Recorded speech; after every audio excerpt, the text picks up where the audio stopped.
그 당시에 윤석열이 과장.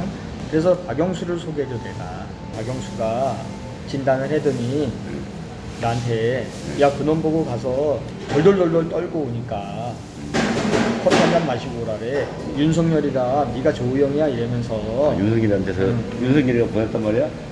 처음에 잘 팔렸으면은 한 20명한테 팔기로 했었는데, 응? 천화동인 1호서부터 18호까지 해서 법조인들 엄청나게 투자하겠다고 했는데 3,700억 선배당 받아가겠다니까 이제 법조인들이 아이 우리는 안 해 그러면 이렇게 해서 형이 많이 갖게 된 거지. 그러니까 이거를 기가 막히게 이재명이가 했는지 누가 했는지 은밀하게 했지. 근데 이재명이는 난 놈이 아니야.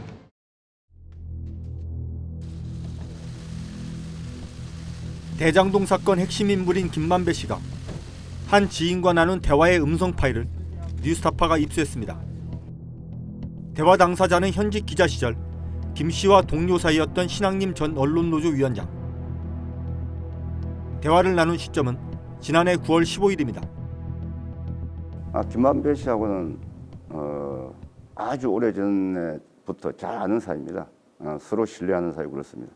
김만배 씨도 저를 좋아하고 그래서 대장동 사건이 언론에 처음 보도되기 시작하자마자 보니까 야, 이 김만배 씨가 내가 아는 그 김만배가 맞을지 모르겠다 생각이 돼서 판교에 있는 커피숍에서 만났습니다.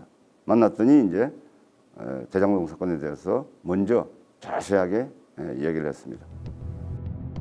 두 사람이 만났을 때는 검찰이 대장동 사건 수사를 시작하기 직전이었습니다. 박영수 전 특검, 부산저축은행 등은 물론 김만배라는 실명도 공개되기 전이었습니다. 대장동 사건에 대해서 자세한 설명을 듣고 언론 보도를 보니까 상당히 다른 내용들이 많았습니다.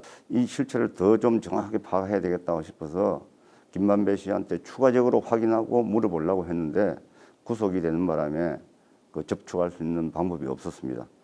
그래서 이 대장동 사건에 관한 실체적 진실에 다가가는데 조금이라도 도움이 될까 해서 제가 대화록을 공개하기로 마음먹었습니다. 김만배 씨는 대장동 사업 진행 내용을 일일이 노트에 써가며 설명했다고 합니다. 당시 작성한 노트에는 부산저축은행과 박영수 변호사,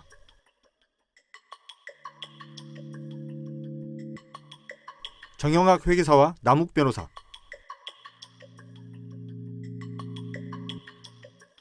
화천대유와 천화동인 등 대장동 사업 관계자와 기업 이름이 빼곡히 적혀 있습니다. 김만배 음성 파일에는 대장동 사건 관련 두 가지 쟁점, 즉 2011년 대장동 개발 사업에 1,000억 원이 넘는 대출을 해줬던 부산저축은행을 수사할 당시 주인 검사였던 윤석열 후보가 김만배 등의 부탁을 받고 봐주기 수사를 했는지, 그리고 화천대유 대주주 김만배 등이 막대한 개발 이익을 챙길 수 있도록 이재명 성남시가 도와줬는지에 대한 증언이 담겨 있습니다. 먼저 윤석열 후보의 대장동 관련 봐주기 수사 의혹. 이 의혹의 중심에는 2011년 대검 중수부가 대장동 개발 사업에 1,000억 원 이상을 대출해준 부산저축은행을 수사할 당시 대장동 대출 브로커로 수사망에 올랐던 조우영이라는 인물이 있습니다. 조우영의 부탁을 받은 김만배와 박영수 변호사가 평소 친분이 있던 윤석열 당시 부산저축은행 주인검사에게 부탁해 사건을 무마했다는 의혹입니다. 먼저 김만배 씨는 자신이 조우영을 박영수 변호사에게 소개해줬다고 말합니다. 근데 내가 이제 다른 기자를 통해서 찾아와. 조우영이가 나를. 조우영이 찾아온다고? 왜냐면 형님 제가 이렇게 수사받고 있는데 다른 기자분들이 해결했는데 못 해주는데 형이 좀 해결해 주세요. 그래서 그래? 근데 형이 직접 가서 얘기하기는 어렵다. 응? 내가 이 법조 오래 기자인데 내가 검사한테 가서 대검 가서 내가 다 안다 솔직히 아는데 응? 내 동생이니까 해줘라 하면 어떻게 되겠냐. 내가 돈 받고 해주는 줄 알지. 성렬이 형 내 동생이야 이렇게 어떻게 하냐. 그 당시에 윤석열이 과장 조 남편이 주인검사야. 그래서 박영수를 소개해줘 내가. 조우영한테? 박영수 변호사를. 그래도 나름대로 이제 그물을 소개해줬네. 예. 왜냐면 나는 형 그 혈관을 다 아니까 무슨 말인지 알지? 그 통할 만한 사람. 통할 만한 소개해줬지. 그리고 그 이후 일은 이렇게 진행됐다고 말합니다. 그래서 박영수 변호사를 소개해줬더니 박영수가 진단을 해더니 나한테 야 그놈 보고 가서 덜덜덜덜 떨고 오니까 커피 한 잔 마시고 오라래. 검찰 들어가서 대검에서 부르면 가서 커피 한 잔 마시고 오라래. 그래서 내가 나도 모르고 그냥 야 형님이 그랬는데 커피 한 잔 마시고 오란다. 그러니까 진짜로 갔더니 커피 한 잔 주면서 너 얘기 다 들었어. 그렇지 가 인마 이러면서 보내더래. 김만배 씨는 윤석열 당시 부산저축은행 부실대출 사건 주임검사가 이 사건에 어떻게 관여했는지도 언급합니다. 그 누가 아까 그 검사가 아니, 누가 윤석열이다 네가 조우영이야 이러면서 윤석열한테서 윤석열이가 보냈단 말이야? 그럼 그 커피 뭐 하면서 뭐 몇 가지를 했더니 보내주더래. 그래서 사건이 없어졌어.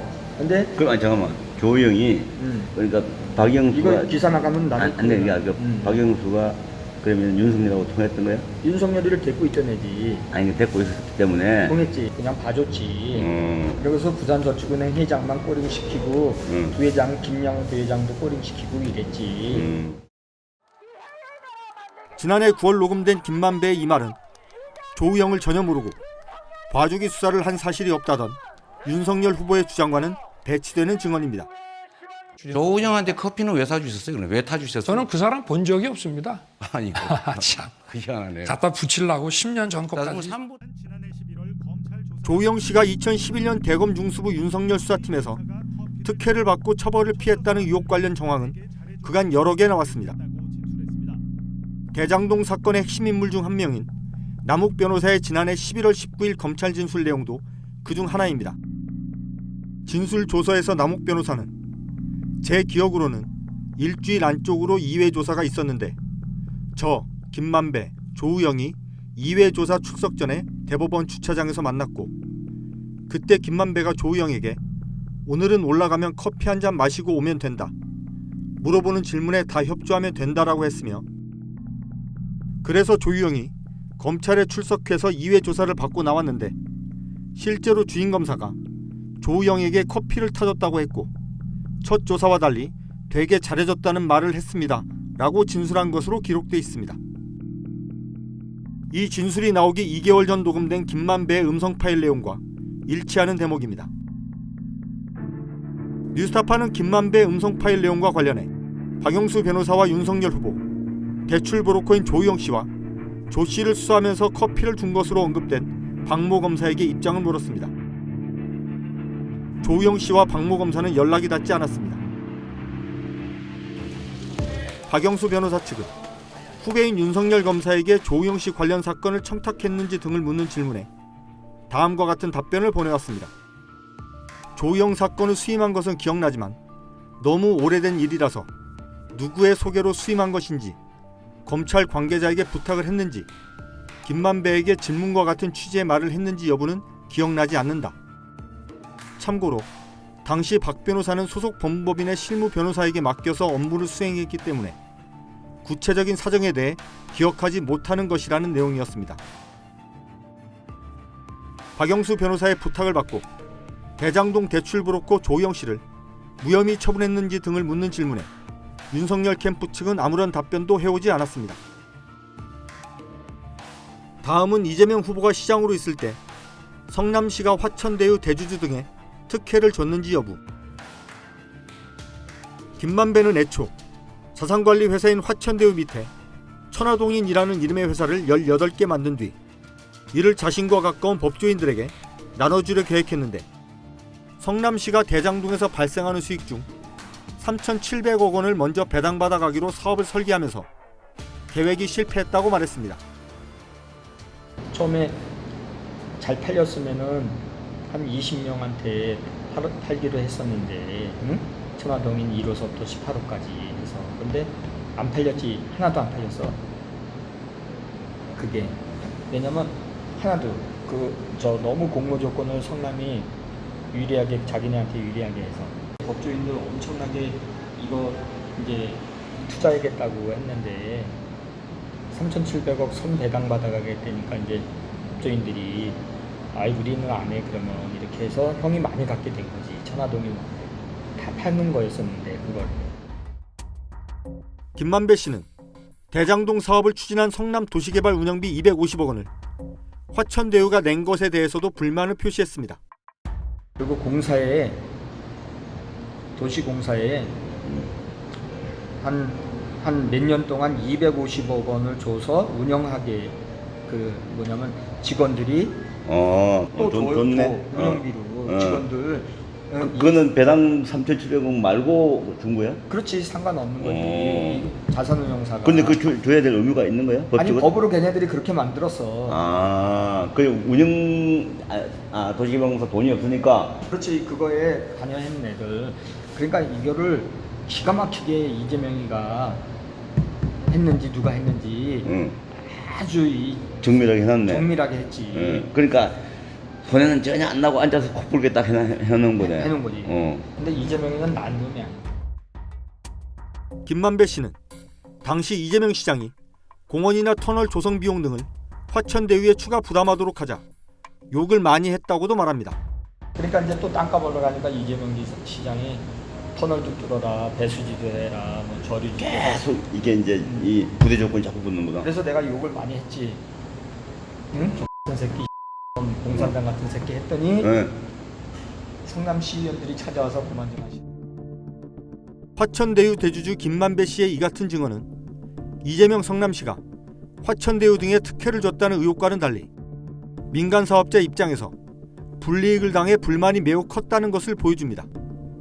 뉴스타파 한상진입니다.